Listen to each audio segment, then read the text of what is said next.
นี่แล้วนำใจพี่น้องคนไทยเนาะเยอะพี่น้องนี่จังแม่นเขาเอิ่นว่าบ้านพี่เมืองน้องได้เต็มปากเต็มคำเนาะพี่น้องมีอุทกภัยไอ้หยังกับคนไทยเป็นชาติแรกๆที่จะเข้ามาซอยคนลาวเฮาพี่น้อง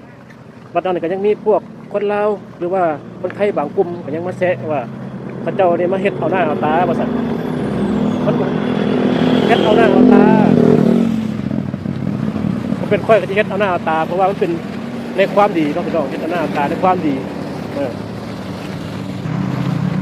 เขาเฮ็ดความดีกันว่าเขาเนาะพี่น้องเขาเฮ็ดสร้างช่วยชีวิตคนเนาะพี่น้องบ่ได้มาแบบว่าเอาหน้าเอาตาแบบนั้นเนาะเขามาสร้างความดีมาช่วยในนามมนุษยชาติพี่น้องเนาะ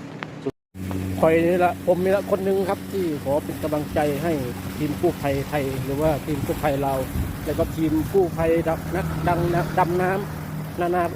นาชาตินะครับที่หลั่งไหลเข้ามาช่วย